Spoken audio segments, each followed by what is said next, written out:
Então nós estamos no nosso terceiro encontro falando a respeito da carta do apóstolo Paulo aos Gálatas.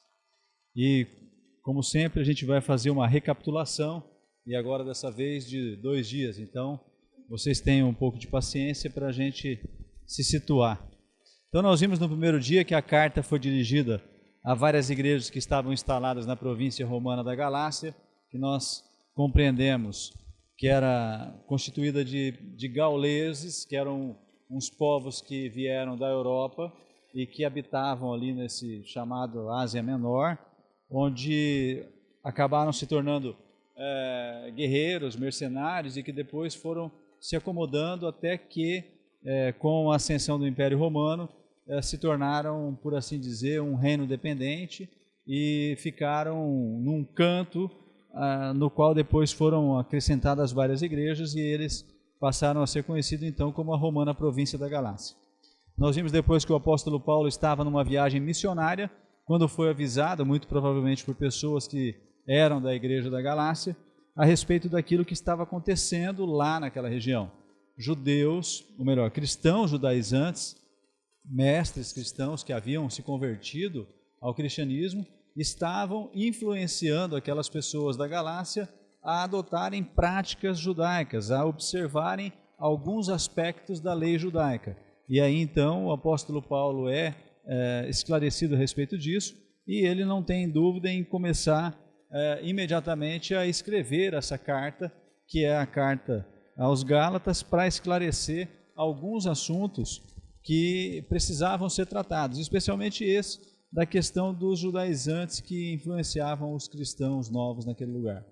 Nós vimos que, além de influenciar os cristãos com essa exigência de observar alguns requisitos, algumas práticas da lei judaica, nós vimos que um outro enfoque dos cristãos judaizantes era com relação a atacar o apostolado do apóstolo Paulo.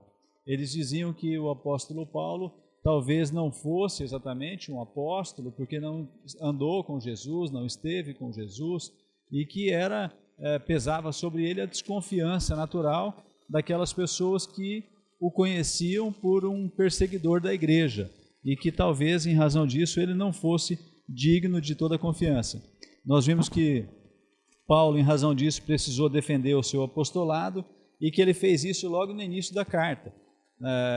Diferente das outras cartas comuns ao apóstolo Paulo, em que ele acaba fazendo uma saudação e depois uma louvação àquelas pessoas que recebem, os destinatários, nesse caso especificamente o apóstolo Paulo deixa de lado esses entretantos e já parte finalmente, como diria o Odorico Paraguaçu, e já vai direto em tratar aquele assunto que interessava, que era a influência dos judaizantes sobre aquelas pessoas e a defesa do seu próprio apostolado.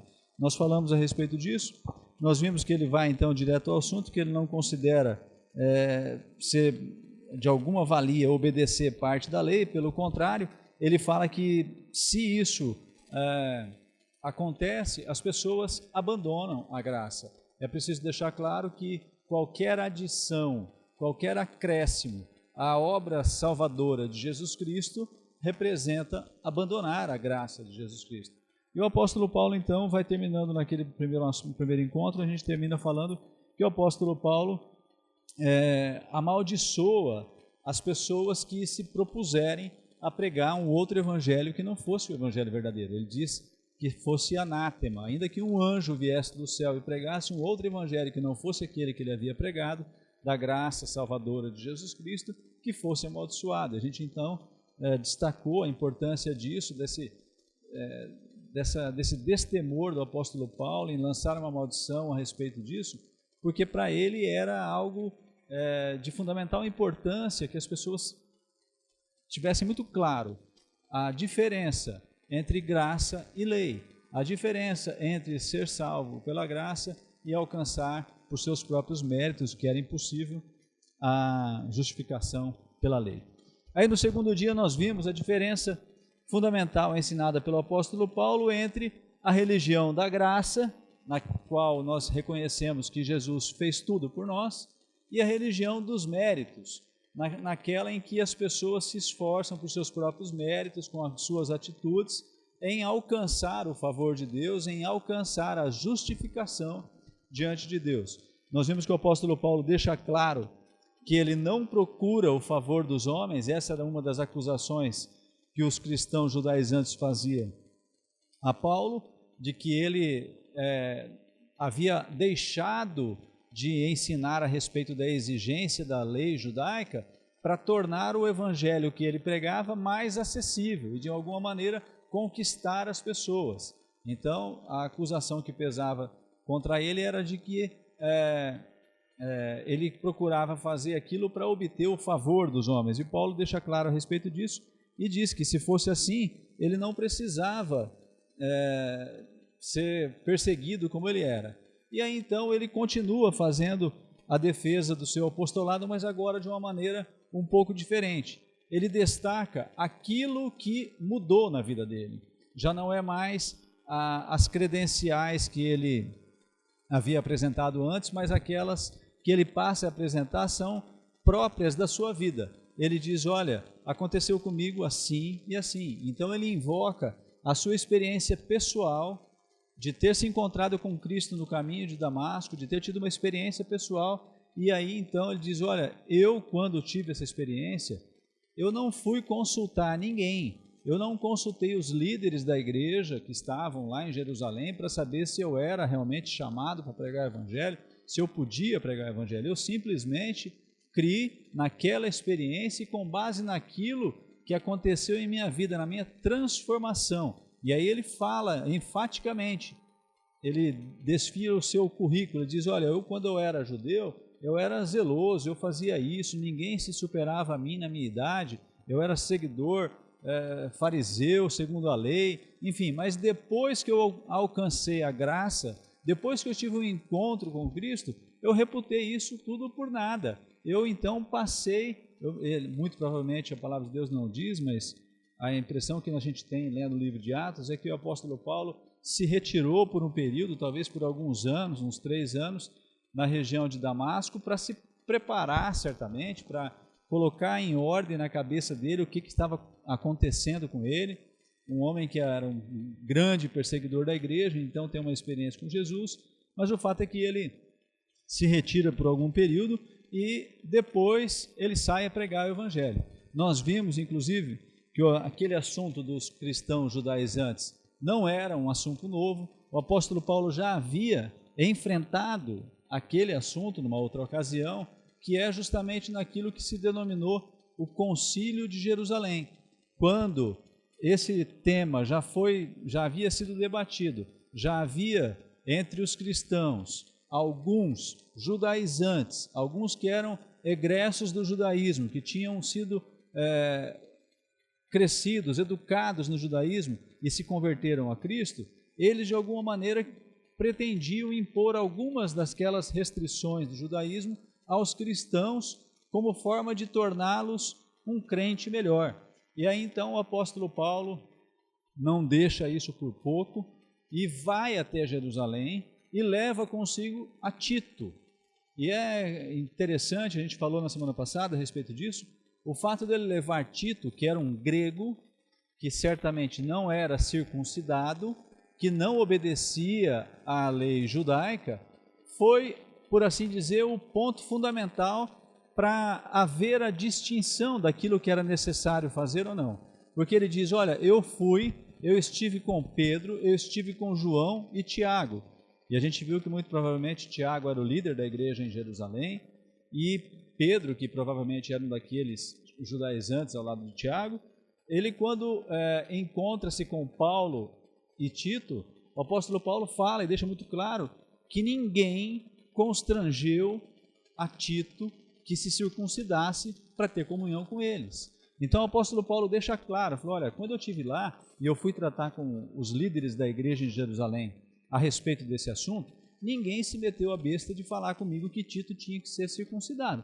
Ele era grego, ele não era circuncidado, e ninguém falou para ele: olha, é bom que você faça isso. Então o assunto não é novo, já falei sobre isso, e naquela ocasião, ele diz, nos foi estendida a destra da comunhão. Naquela ocasião, os líderes da igreja em Jerusalém acolheram, compreenderam que eu havia sido chamado para pregar aos gentios, Pedro havia sido chamado a pregar aos judeus, e eles compreenderam isso e nos acolheram, nos aceitaram no seio da igreja cristã. E aí então, ele volta para Antioquia, ele sai de Jerusalém, volta para Antioquia, está lá pregando, e nós vimos muito rapidamente que o responsável pela ida de Paulo até Antioquia e muito provavelmente pela ascensão do ministério de Paulo era Barnabé.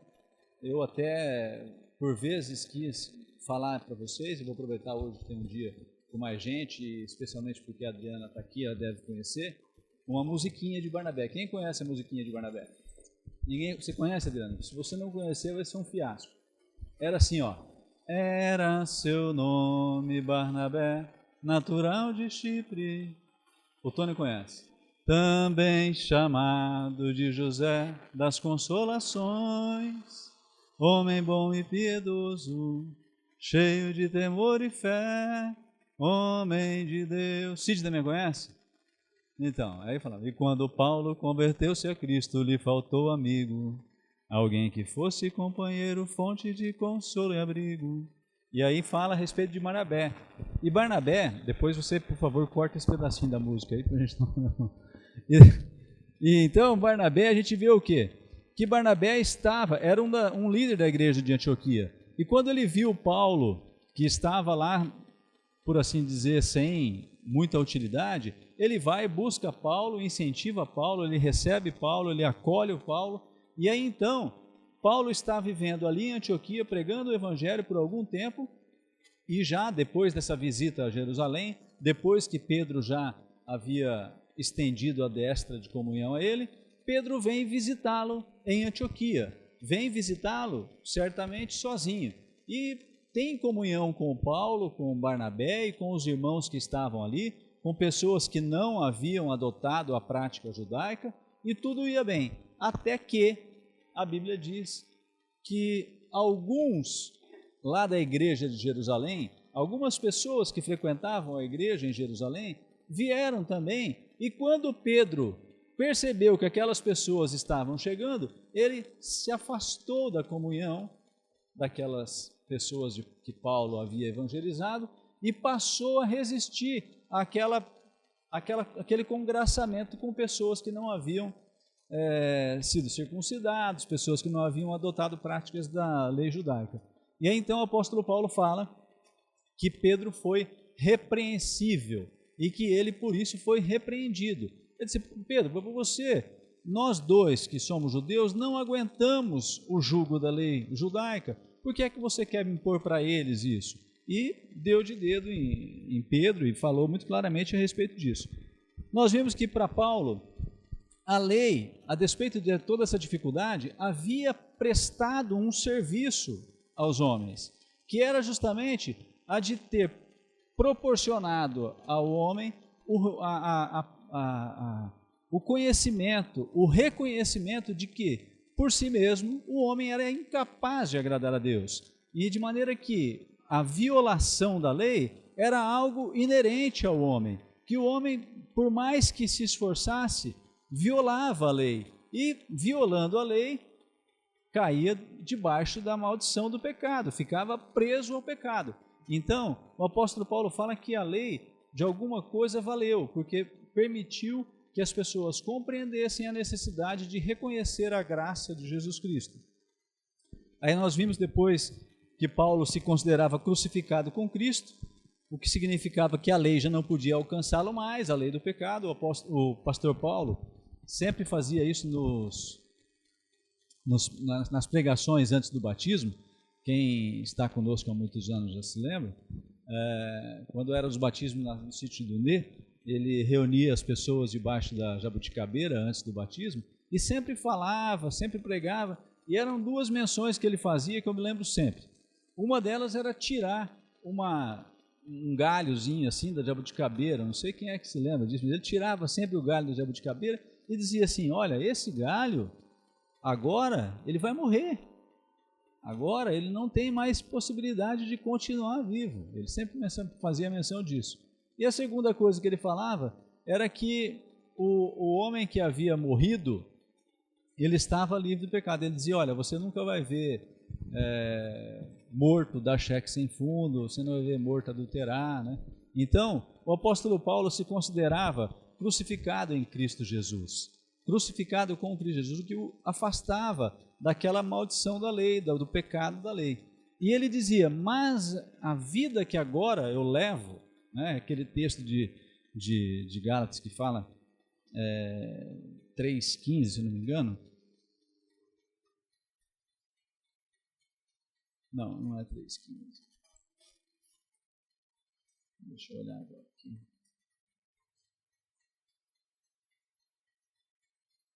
3,20. Diz, logo já não sou eu quem vive, mas Cristo vive em mim. E esse viver que agora tenho na carne, vivo pela fé no Filho de Deus, que me amou e a si mesmo se entregou por mim. E ele diz então que, a despeito dele se considerar crucificado com Cristo, havia uma vida nele. Ele não estava crucificado com Cristo de maneira que ele não precisava mais se preocupar com as coisas do mundo. Ele diz, não, agora esse viver que eu vivo, esse tempo que me resta, eu vivo na fé no Filho de Deus. Já não é mais na fé ou na esperança da justificação pela lei, mas é pela fé na vinda do Filho de Deus. Nós vimos, por fim, o apóstolo Paulo enfatizando a experiência dos seus leitores e falando a respeito da crucificação e dizendo, olha, vocês começaram pelo Espírito Santo e não é possível que vocês, então, sejam aperfeiçoados pela lei. Ele faz uma invocação do Antigo Testamento para identificar a supremacia da fé em relação à justificação pela lei, e vimos por fim que ele diz que a promessa era inviolável e que a lei, que era posterior, não poderia mudar a promessa.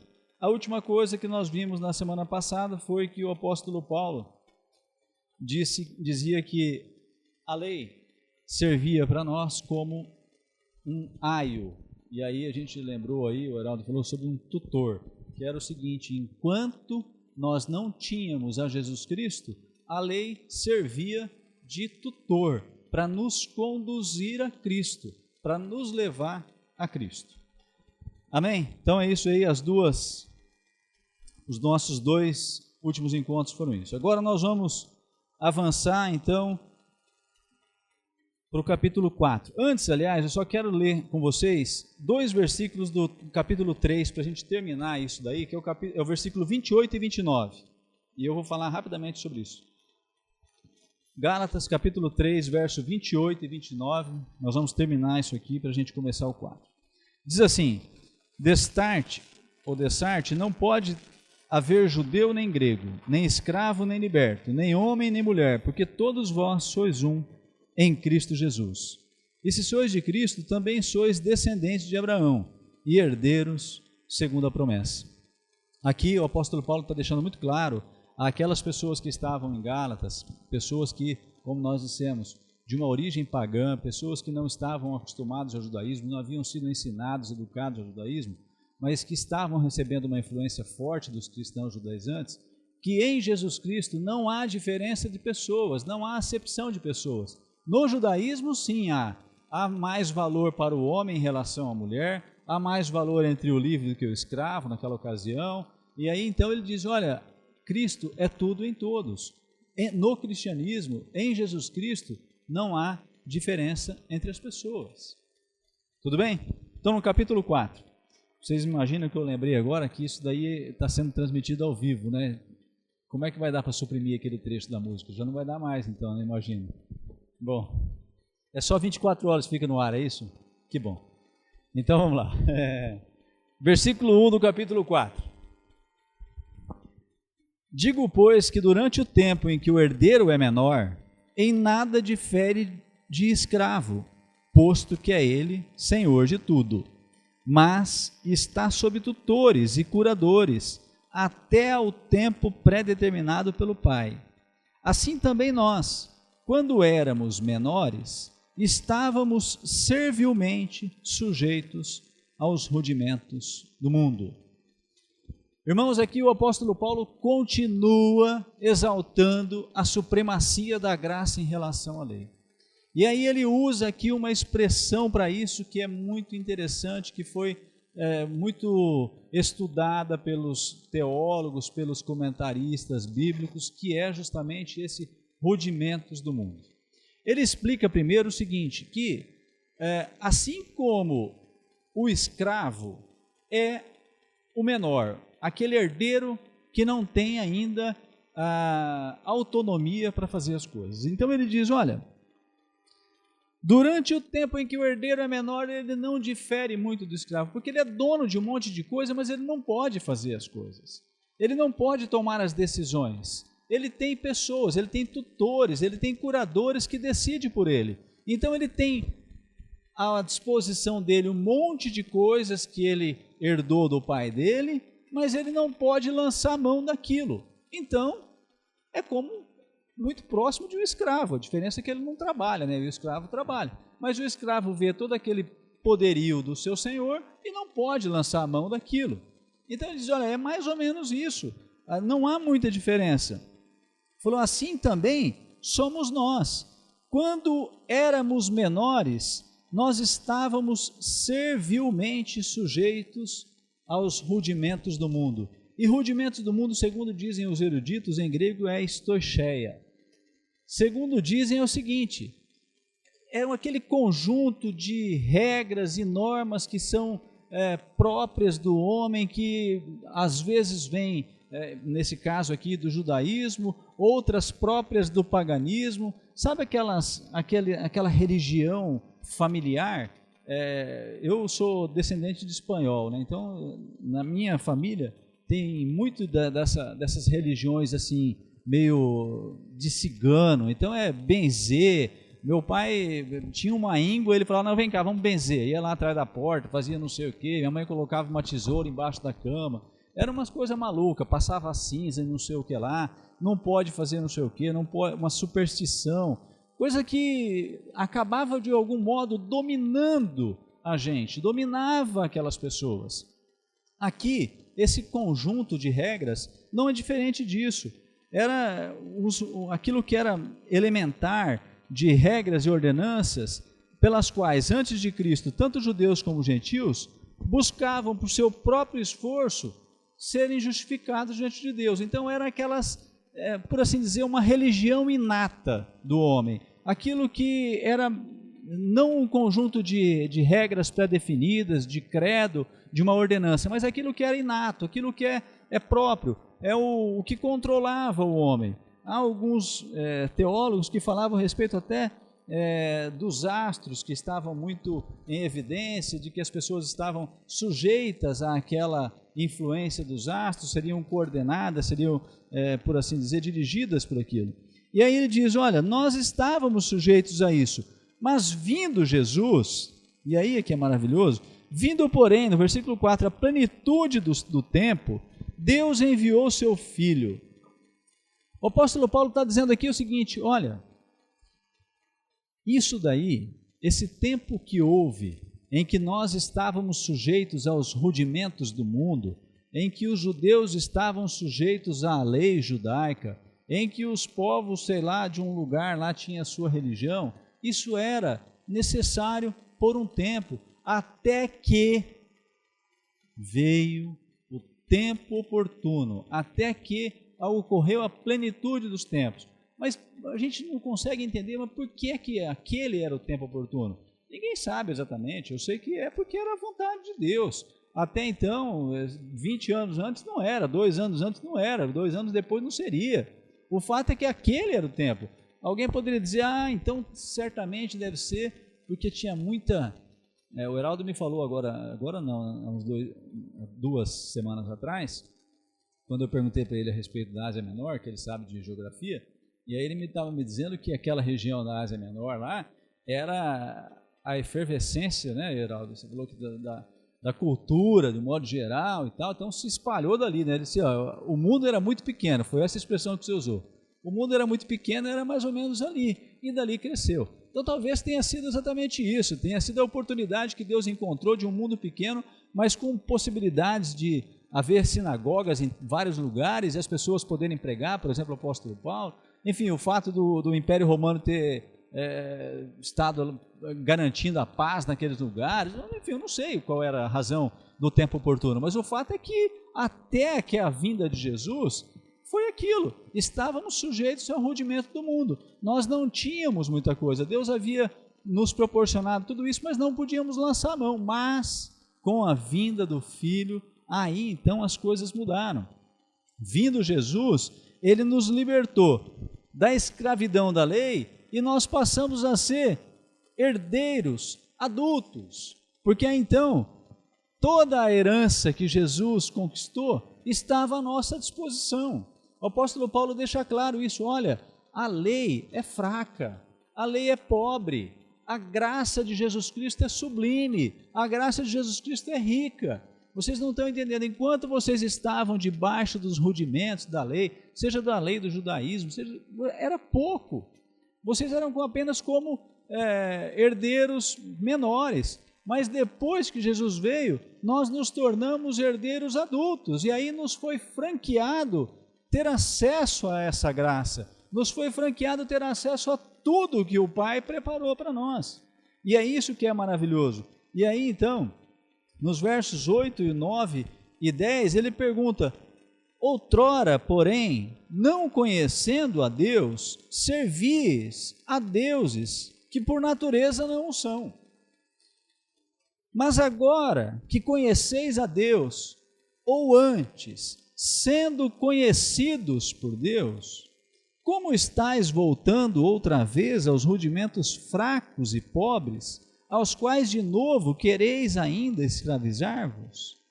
Guardais dias e meses e tempos e anos. Receio de vós, tenha eu trabalhado em vão para convosco. O apóstolo Paulo não perde a oportunidade de falar a respeito da inferioridade da lei. E ele fala assim, olha, antigamente, vocês não conheciam a Deus. Então vocês serviam a deuses que não eram Deus, que deuses não são. Falou, mas quando vocês conheceram a Deus, e aí ele faz uma observação, ou melhor, quando vocês foram conhecidos por Deus. Isso é maravilhoso, irmãos, a gente começa a compreender, sabe, eu algumas vezes, de algum tempo já eu tenho falado a respeito disso, falei um dia num culto aqui de domingo, dessa indisposição que tem cercado o meu pensamento em relação a dizer, não, eu aceito Jesus, se você quer aceitar Jesus, venha para cá. E então eu sempre digo, não é assim, eu aceito Jesus, eu quero aceitar. Jesus me aceitou. Então aqui ele está dizendo, olha, antes vocês não conheciam a Deus, mas quando vocês conheceram a Deus, aí ele quer dizer, não, peraí, melhor, quando Deus os conheceu, sabe, quando nós ouvimos que nós amamos a Deus, mas que Ele nos amou primeiro, nós nos lembramos, é verdade, foi Deus que nos amou primeiro. Eu era incapaz sequer de amar a Deus. Se Deus exigisse de mim que eu o amasse, ao menos, para ser justificado, então, muito provavelmente eu iria para o inferno. Mas porque Deus me amou primeiro, porque Deus fez tudo primeiro, é o que se chama do monergismo, porque Deus é que fez tudo. Não existe uma sinergia, não existe algo que eu faço que Deus faz, existe algo que Deus faz primeiro. Então ele diz, olha, porque você foi conhecido de Deus, antes, porque vocês se tornaram conhecidos de Deus, aí então vocês entenderam quem era Deus. Agora, vocês estão querendo voltar aos rudimentos fracos, a coisa débil. Vocês compreenderam que agora foram conhecidos de Deus, alcançaram a graça, compreenderam a salvação, compreenderam o que é que Jesus fez por vocês. Lembrem-se, ele estava se dirigindo a um povo de origem pagã que havia se convertido a Jesus Cristo. E aí então ele diz, olha, antes, quando vocês não conheciam a Deus, vocês serviam a outros deuses, que não era Deus. Agora que vocês conheceram a Deus, ou melhor, que Deus os conheceu, que Deus os alcançou, vocês vão querer voltar àquelas práticas débeis, aquela coisa fraca, limitada, vocês vão abandonar a graça, a bondade de Deus, o extraordinário que Deus fez, para se limitar àquilo que é tão pequeno e insignificante? O apóstolo Paulo chama a atenção deles disso. Vocês guardam dias, meses e tempos e anos. Isso era uma crítica direta ao judaísmo. Ele está dizendo, olha, vocês estão achando engraçado guardar o sábado, não fazer absolutamente no sábado, nada no sábado. Vocês estão achando engraçado vocês guardarem as luas novas uma vez por mês? Vocês estão achando engraçado vocês fazerem festa do Ano Novo Judaico? Vocês estão achando engraçado vocês fazerem festa do Yom Kippur? Vocês estão achando engraçado fazer isso? Vocês estão guardando anos? Vocês estão achando engraçado ter um ano de jubileu? Ele fala, se vocês estão fazendo uma parte, então se adaptem para fazer tudo. Porque isso daí que vocês estão fazendo é pouco.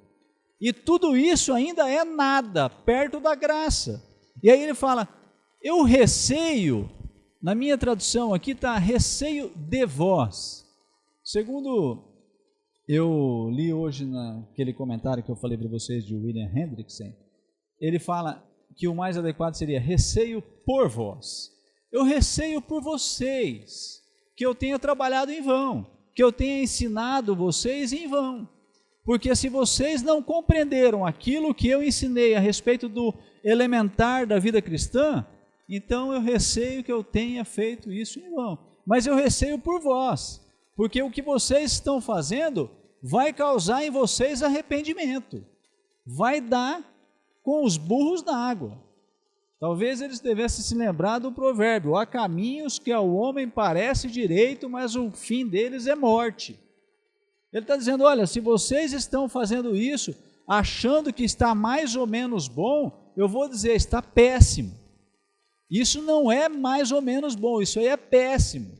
Então ele deixa claro a respeito disso e diz, eu receio que a minha pregação tenha sido em vão.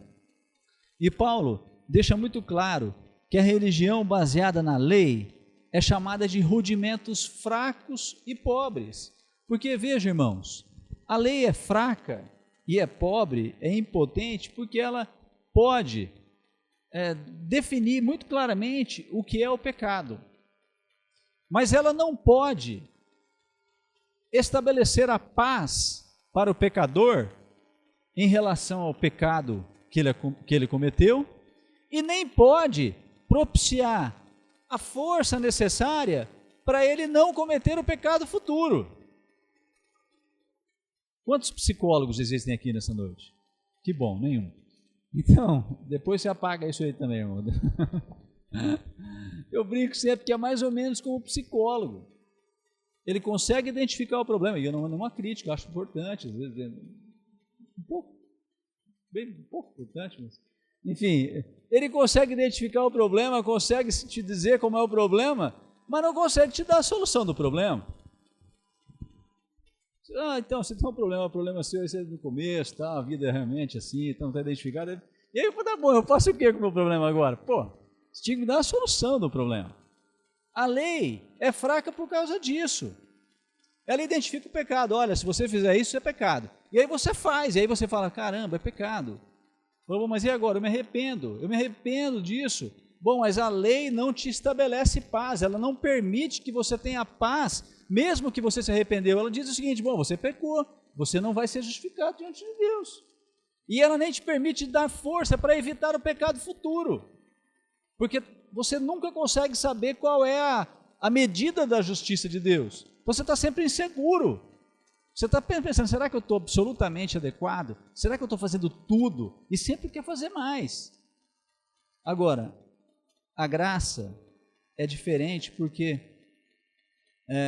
só uma outra coisa aqui, que Paulo fala que a lei é pobre também, rudimento, porque para cada nova situação é preciso uma nova lei. E nunca é possível contemplar todas as situações com a mesma lei. Então ela sempre vai necessitar de uma nova lei. Enquanto que a graça, a multiforme graça de Deus, abarca qualquer situação. Não há nada que o homem faça que a graça não possa abranger, perdoando, nos motivando a não pecar. Então, a graça é muito mais sublime que a lei. E é isso que o apóstolo Paulo fala então aqui.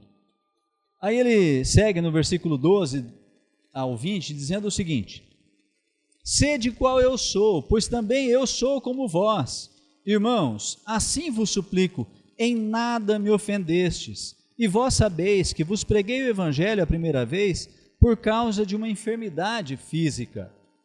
Versículo 14: e posto que a minha enfermidade na carne vos foi uma tentação, contudo não me revelastes desprezo nem desgosto, antes me recebeste como anjo de Deus, como o próprio Cristo Jesus.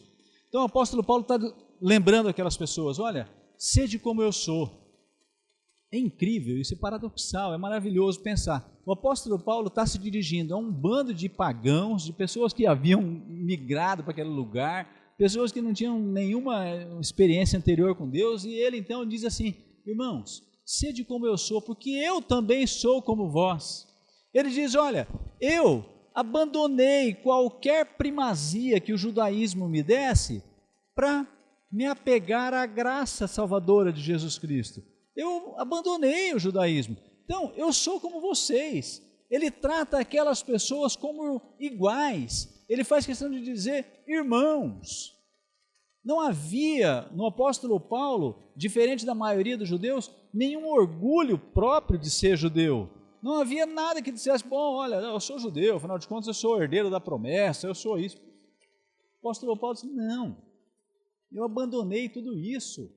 Eu me fiz igual a vocês, eu estou aqui agarrado na graça de Jesus Cristo, não é na promessa, não é na descendência, não é na minha hereditariedade, eu estou aqui baseado apenas na graça e na misericórdia de Jesus pela fé. Então sede como eu sou, não façam diferente. E aí ele diz: em nada me ofendestes. Ele diz: olha, não é pessoal contra vocês, mas é fundamental para a vida de vocês. Compreendo, eu não estou chateado com vocês, embora ele tivesse brabo para burro, em outras ocasiões a gente vai ver. Ele está dizendo: olha, não é pessoal, mas é fundamental. Eu não posso deixar que vocês continuem fazendo isso. Não é pessoal, mas é fundamental. Parem de ser desse jeito, sejam como eu. Ele fala a respeito disso. Ele diz: olha, vocês se lembram que eu preguei a vocês por causa de uma enfermidade. E aqui os doutrinadores dizem que o apóstolo Paulo, muito provavelmente, seja esse o chamado espinho na carne. Era justamente muito provavelmente, uma malária que ele tivesse contraído na viagem e naquela região, quando o João Marcos abandona Paulo, justamente porque Paulo havia decidido subir para essa região onde ele pregou aos Gálatas, onde era me parece uma região de uma altitude maior e que permitia a ele aplacar as dores de cabeça. Então ele estava absolutamente debilitado, segundo consta, teria ocorrido um surto de malária naquela situação. Ele estava debilitado, com dores de cabeça lancinantes, e ele fala a respeito disso. E ele vai estar com aquelas pessoas justamente nessa condição. E isso, para nós, não tem o destaque que tinha para aquelas pessoas, porque hoje, se nós disséssemos, a pessoa está com malária, com dor de cabeça. Malária, talvez eu pensasse duas vezes, porque vai que o mosquito pica ele, pica a mim, né? É mais ou menos, agora que eu lembrei, é mais ou menos como se a gente estivesse no auditório aqui, meia dúzia falasse: eu estou com dengue, Aí falava: opa, dengue, não, vamos ficar de longe, né? Não vem aqui não, irmãos. É mais ou menos assim. Para o apóstolo Paulo, naquela ocasião, ele estava com malária. Era comum às pessoas daquela época resistir a pessoas daquilo. Há quem diga, nesses comentaristas que eu consultei, há quem diga que era comum as pessoas cuspirem diante de uma situação, porque era uma evidência de que aquela pessoa trouxesse espíritos e que aquilo era, por assim dizer, olha, não tenha contato comigo. E o apóstolo Paulo fala, olha, chegou a ser uma tentação para vocês o modo como eu fui, o modo como eu estava, a minha saúde chegou a ser quase uma tentação. Mas vocês não me rejeitaram, ele diz. Pelo contrário, vocês me acolheram.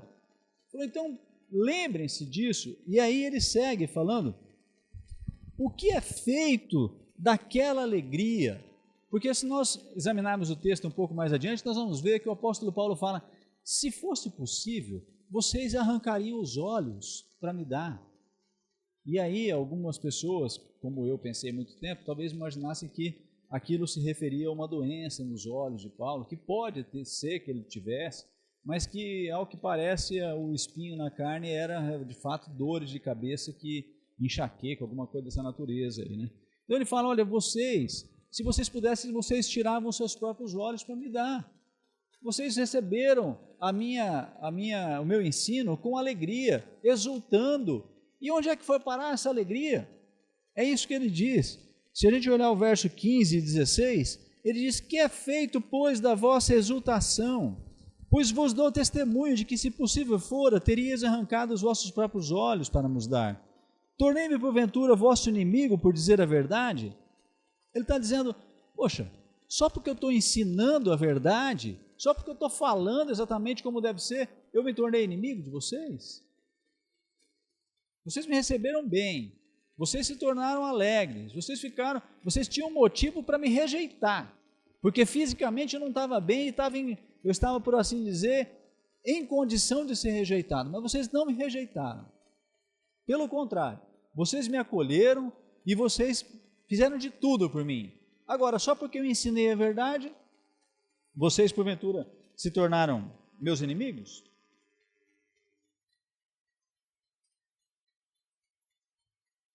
Paulo sente pelos Gálatas e diz que se ele tivesse presente, ele não seria tão duro. Ele fala, olha, quisera eu estivesse com vocês e pudesse falar com vocês em outro tom de voz.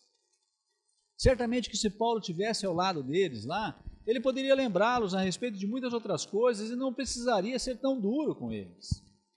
Mas o fato é que naquela ocasião não era possível. Ele já estava ali longe e não tinha outra coisa a fazer senão tratar daquela maneira com aquelas pessoas. E aí, a partir do verso 21,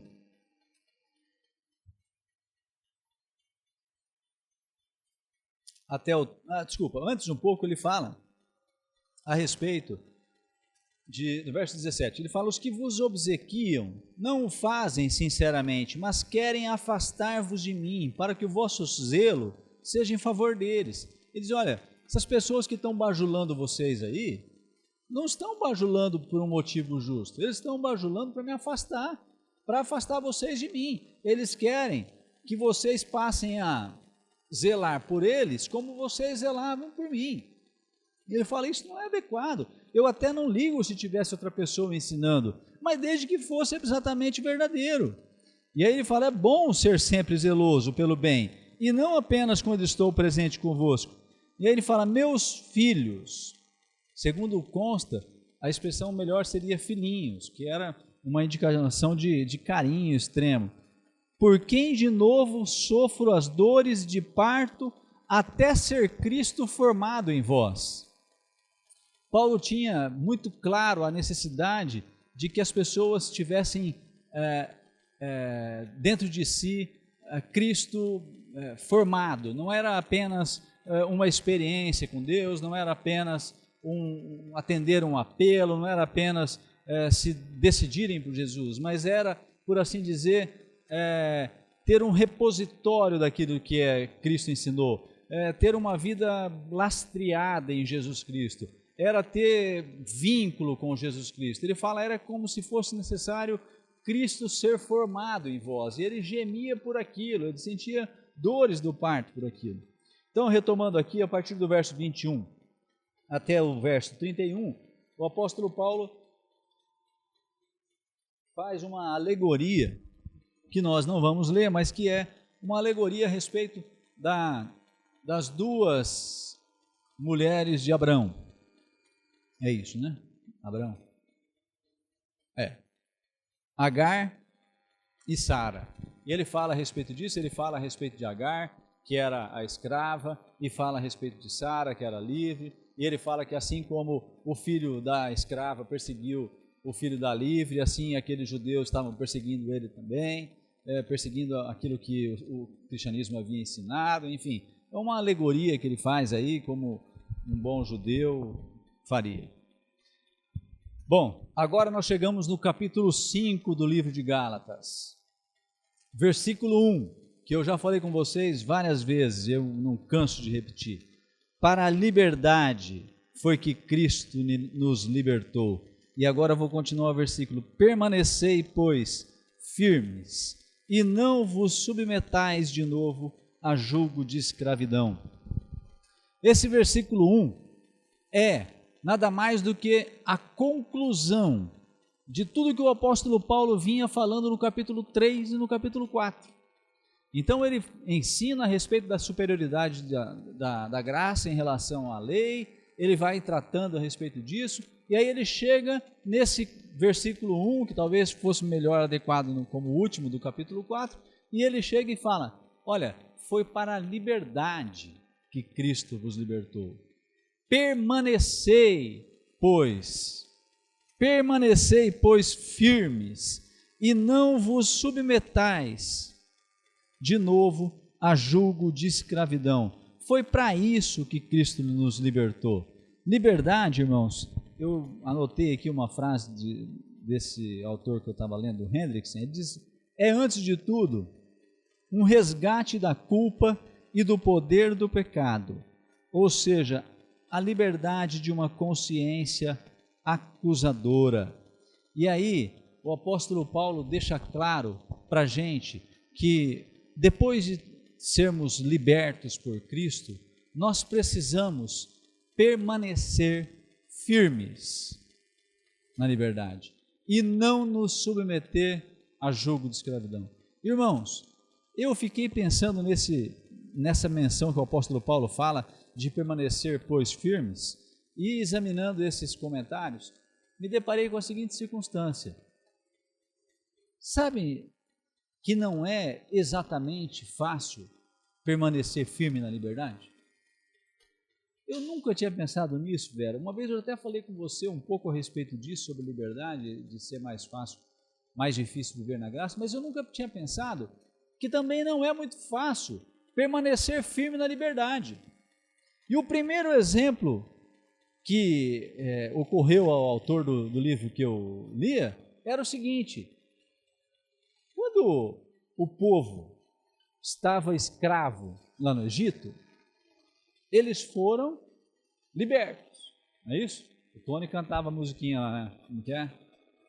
Deixa sair meu povo para prestar-me culto, assim diz o Senhor. Não é isso? Triste, bem triste estava, meu coração chorava. Vocês não cantaram isso aí, vocês precisam cantar. Heraldo, a partir da semana que vem, quando acabar esse estudo, nós vamos fazer 2 semanas só de músicas triste, bem triste estava, meu coração chorava, liberta-me, Senhor. Não conhece essa?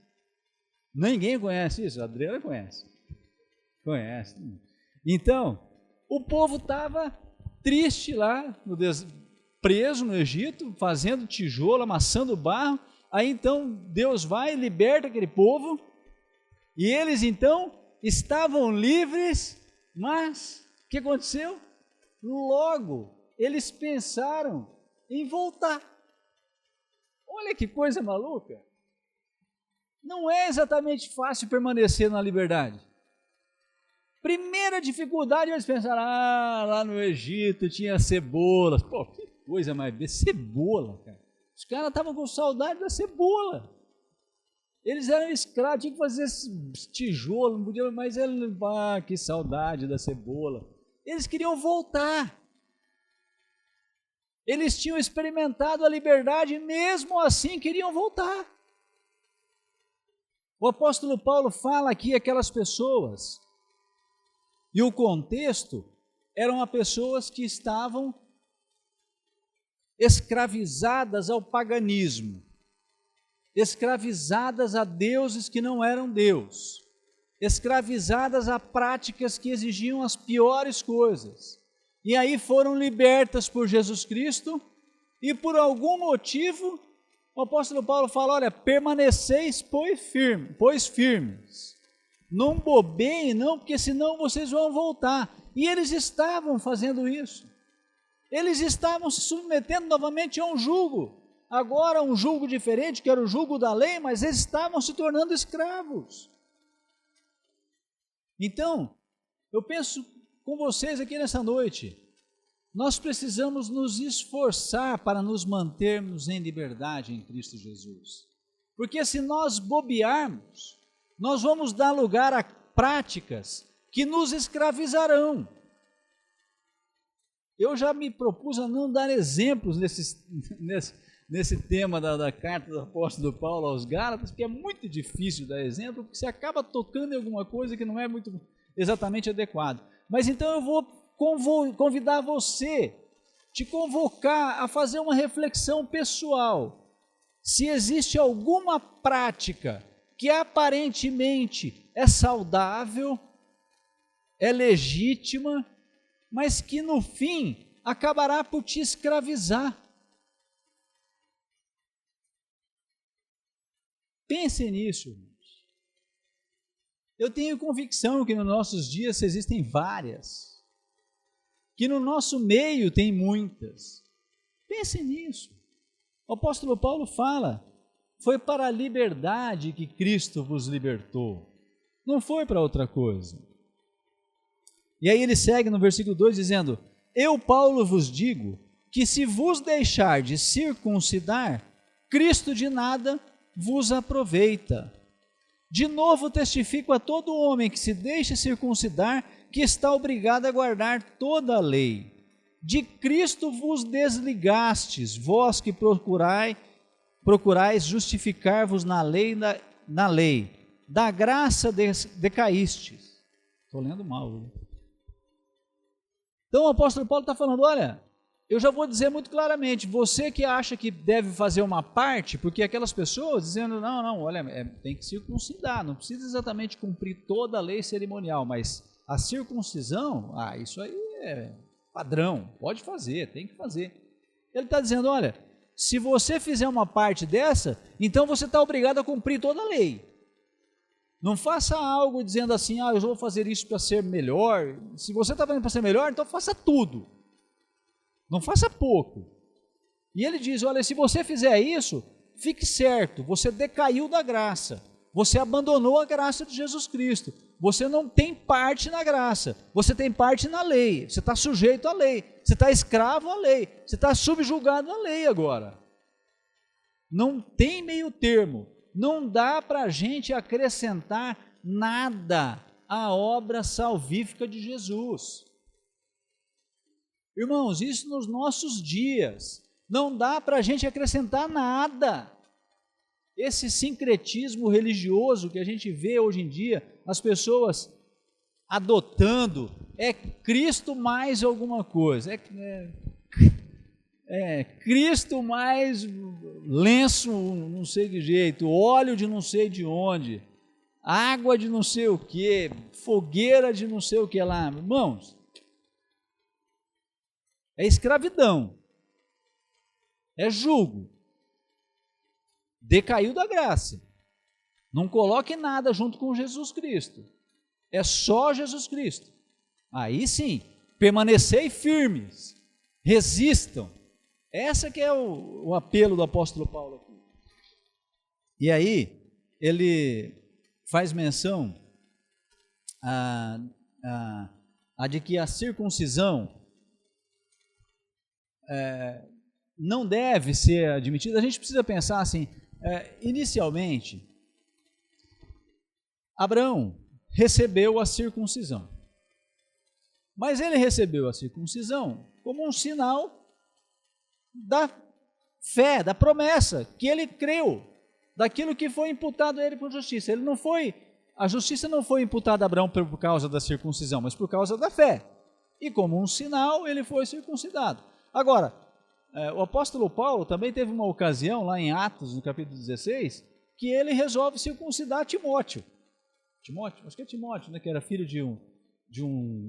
grego com uma judia, né? Acho que é Timóteo. E aí, Atos 16, 3, se não me engano. Então, para aquelas pessoas, o apóstolo Paulo estava numa sinuca de bico, porque ele estava dizendo, pô, você falou tanto a respeito do judaísmo e tal, aí não sei o que, pai, mas você também, você praticou isso aí lá, e como que é?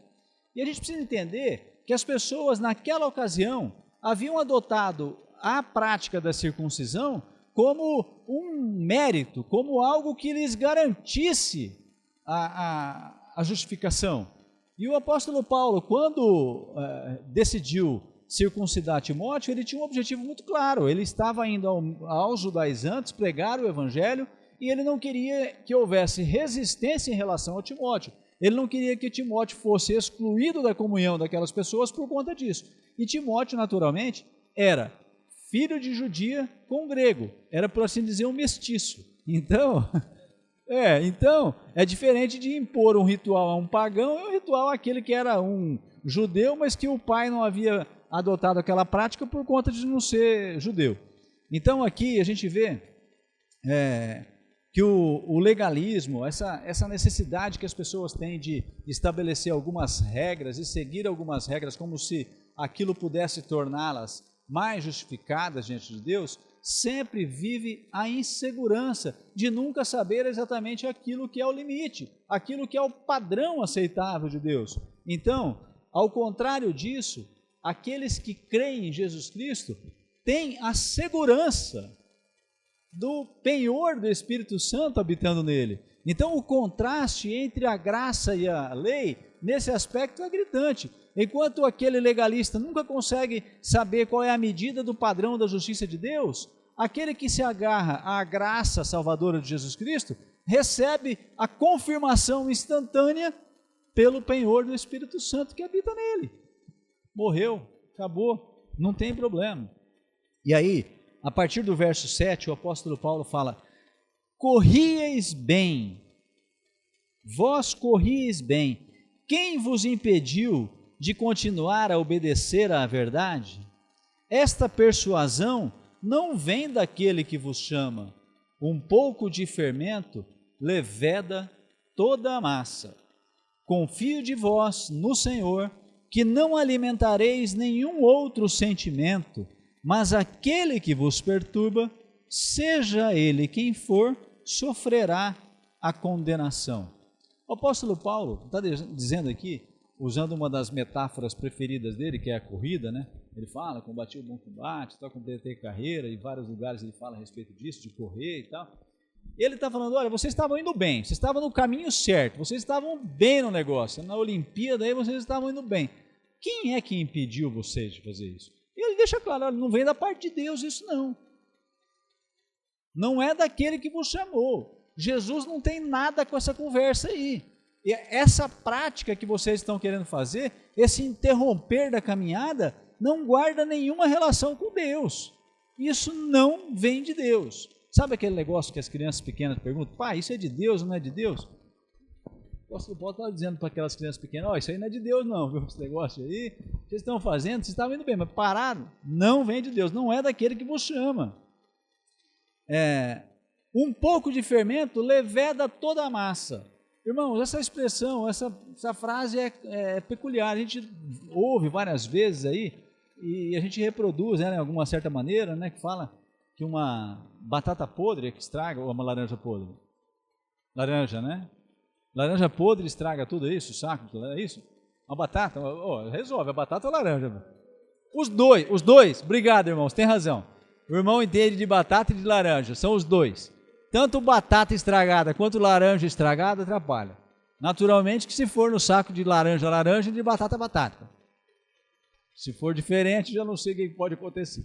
Mas enfim, um pouco de fermento leveda a massa. Ele está dizendo, irmãos, prestem atenção, não tolerem um erro, não tolerem um desvio doutrinário, não tolerem algo que parece ser certo, mas que se sabe que não é, porque se bobear, vai acabar com vocês. Foi isso que ele quis dizer. A gente precisa valorizar, e eu estou feliz, eu estava comentando com o Heraldo agora há pouco, eu estou feliz de ver que esse culto tem ganhado corpo, e a gente precisa entender que a palavra de Deus precisa ser conhecida, que a gente precisa compreender bem a palavra de Deus, a gente precisa estudar a Bíblia, para que a gente não tolere pequenos desvios, porque alguém poderia dizer, irmãos, muito cá entre nós, se nós pegarmos os pregadores televisivos de hoje em dia, né, e perguntasse para esses caras, colocasse uma fila assim, né, apóstolo fulano de tal, você acha que está errado aqueles crentes lá seguir um pouco da lei? O cara fala, não, tudo bem, pode ficar tranquilo. Bispo fulano de tal, você acha que está errado esse cara lá que se converteu fazer a circuncisão? Você não acha que é legal? Ah, é muito bom, isso é importante, porque reforça, mas fulano de tal, o que você acha disso aqui? Ah, eu acho bom, até uso um talit, kippah, eu uso, né? Nós estamos vendo isso na televisão todo dia. Ah, você acha bonito pôr o kippah? Você acha bonito pôr um talit? Você acha bonito tocar o shofar? Você acha bonito usar uma trombeta? Ah, é? Então cumpre toda a lei. Você acha bonito isso? Então compreenda, Deus não está nisso. Jesus, a graça não está nisso. A gente precisa entender e não pode deixar. Por quê? Porque certamente, esses que usam o kippah hoje, o talit e tal, não sei o quê, esses começaram colocando um copo de água em cima da televisão e falando, vamos fazer uma oração, pega o seu copo agora e segura firme nele. Estava errado no copo. Se alguém tivesse corrigido adequadamente, ele não teria chegado no kippah e no talit. Agora, não corrigiram. Chegou no kippah e no talit, daqui a pouco vai fazer lá, olha, bom, essa semana da circuncisão. Enfim. Sabe, irmãos, é preciso, por isso a importância, um pouco de fermento levé da massa. Um erro pequenininho. Uma vez, um irmão que eu respeito muito, que eu gosto muito, esteve comigo e me falou uma coisa que me deixou profundamente pensativo e preocupado. Ele disse, Milton, um pequeno desvio aqui, milímetro que você sair aqui, ó, lá na frente vai ser quilômetros. É verdade. Então nós não podemos bobear com isso. O apóstolo Paulo não deixa isso por pouco. Ele fala, vocês estavam indo bem, agora vocês toleraram algumas coisas, vocês vão parar. E aí ele fala, típico do apóstolo Paulo, né? Ele fala, olha, eu confio que vocês não vão alimentar outro sentimento, senão que vocês vão acolher o que eu estou dizendo. O apóstolo Paulo tinha expectativa e esperança de que aquelas pessoas, aqueles gálatas, não haviam se perdido, que eles não haviam apostatado da fé. Eles estavam com uma dificuldade por conta da influência daqueles cristãos, mas ele tinha convicção de que o que ele havia ensinado, de que o que ele havia vivido, ele diz lá naqueles primeiros capítulos, nós lemos, Cristo foi exposto a vocês de maneira nua, de maneira extraordinária. Falou, não é possível que vocês não se lembrem. Então o apóstolo Paulo confiava naquilo. E ele falou, eu confio que vocês vão acolher. Agora, o camarada que estiver fazendo isso aí vai ser condenado, vai sofrer o juízo. Ele deixou assim, claro, né? A gente não sabe exatamente o que ele quis dizer com isso, se era o juízo de Deus na era vindoura, se era agora, se devia ser excluído, se devia ser afastado, enfim. Mas o fato é que o apóstolo Paulo também não tratou de por pouco isso. Ele disse, não, isso aqui não é para ter comunhão com isso, não é para, vai ter que sofrer a condenação, vai ter que responder pelo que fez. E aí, a partir do verso 13 ele fala, no verso 12, é bom isso aí, né? No verso 12 ele fala assim, tomara até que se mutilassem os que vos incitam à rebeldia. Ele disse assim, vocês estão falando de circuncisão, aí vocês estão achando que é bom, tomara que esses caras se mutilem, se cortem, tomara que eles fiquem alejados, decepados com isso aí. E aí a impressão que se tem é essa mesmo. Há quem diga que para aquelas pessoas isso não era exatamente extraordinário, porque o apóstolo Paulo está querendo dizer o seguinte: olha, vocês estão achando isso? Então, que se castrem, que se tornem eunucos, que sejam pessoas, então, sem nenhum contato, que sejam como aqueles sacerdotes dos deuses pagãos que habitavam aquela região. Falou, não é por pouco. O apóstolo Paulo era, por assim dizer, afiado nesse negócio. E aí no verso 13 ao 15 ele diz: porque vós, irmãos, foste chamados à liberdade, porém, aí Vera, aquilo que nós falamos na semana passada, porém, não useis da liberdade para dar ocasião à carne, sede antes servos uns dos outros, porque toda lei se cumpre em seu preceito, a saber, amarás o teu próximo como a ti mesmo. Bom, a partir daqui, o contexto da carta muda. O apóstolo Paulo já começa a deixar de lado a teologia pura e começa a invocar aquilo que é uma aplicação prática, que aliás faz parte de uma boa teologia, irmãos. Eu sempre digo que uma boa teologia deve nos levar a adorar a Deus antes de tudo. Uma boa teologia sempre nos levará a adorar a Deus, e uma boa teologia sempre nos levará a adotar prática na vida. Uma boa teologia não pode ser apenas na cabeça, porque senão fica livre pensamento.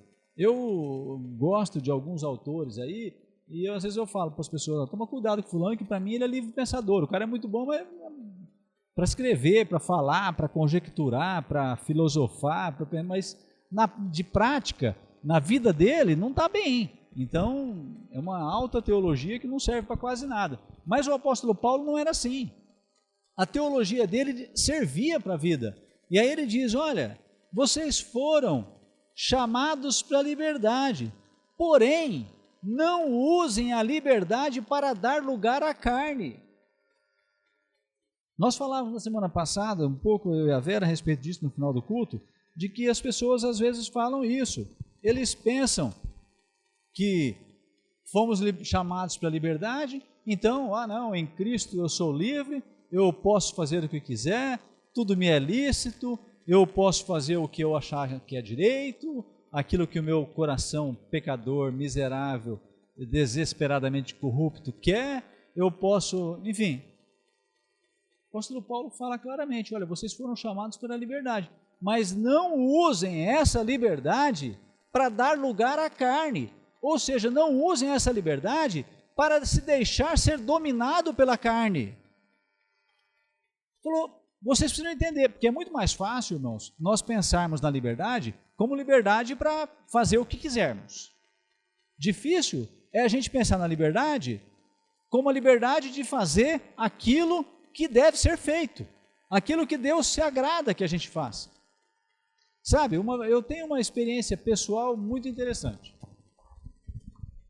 que é, quando eu me converti, logo quando eu me converti, eu tinha alguns amigos, dentre eles um que depois se converteu, e nós estávamos, aliás, um outro que é aparentado da Vera, nós estávamos uma vez, ele não estava, mas nós estávamos uma vez no H2, logo quando eu me converti, e eu cheguei no H2, a gente se encontrou num sábado de manhã, essas pessoas estavam bebendo uma cerveja, e eu cheguei e pedi uma coca.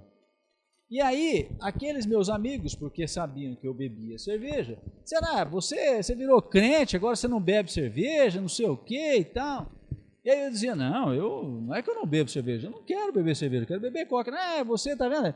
Você agora não pode beber cerveja, não, porque sua religião não permite, não, porque seu pastor proíbe, não sei o quê. E aí, eu disse a eles: escuta, mas vocês não estão entendendo, agora eu tenho liberdade, inclusive para beber uma coca, mas vocês não estão me deixando com liberdade, por isso que eu não posso mais vir sentar com vocês, porque se eu quiser beber uma coca, vocês me enchem a paciência porque eu tenho que beber cerveja. Então a liberdade, na maioria das vezes, nos é oferecida como a liberdade de fazer o que é errado. Liberdade nunca é entendida, ou pelo menos nem sempre, na maioria das vezes não é entendida como liberdade para fazer aquilo que é certo. Fazer aquilo que é certo, parece que nós não fazemos por liberdade, fazemos por obrigação. Mas nós precisamos dar um brado para que todos ouçam: eu sou livre para fazer o que é certo. Eu sou livre para fazer aquilo que agrada a Deus. Eu sou livre para a liberdade e não para a escravidão. Quem é escravo é aquele que não pode fazer, diferente. E aquelas pessoas eram assim. Então aqui o apóstolo Paulo fala a respeito disso, e ele deixa muito claro que para ele a teologia tinha que ser vivida, e que no ponto de vista dele, a vida cristã tinha pelo menos duas obrigações, que era uma para com Deus e outra com relação aos nossos semelhantes. E aí, nós falamos muitas vezes e não vivemos exatamente aquilo que falamos quando nós ouvimos alguém dizer que o amor de Cristo nos constrange. Essa é uma expressão muito comum, a gente canta às vezes isso. E aí eu penso, o amor de Cristo te constrange a quê? O amor de Cristo te constrange a ponto de você querer se submeter a Ele? O amor de Cristo te constrange a ponto de você querer, desejar, procurar ser livre para amá-lo, para servi-lo, para ser escravo dele? É paradoxal, é maluco pensar isso, né? Bom, mas é liberdade, como é que você quer ser livre e escravo? Não, mas eu quero ser livre para me escravizar em Jesus. Eu tenho a liberdade, inclusive para me tornar servo. Porque enquanto eu não experimentei a liberdade de Jesus, da graça, eu era servo sem querer. Eu era escravo do pecado sem eu querer. Mas quando Jesus me salvou, pela graça salvadora, eu sou livre até para me tornar servo. Então o apóstolo Paulo fala a respeito disso e ele diz: não useis da liberdade para dar ocasião à carne, antes sede servos uns dos outros pelo amor.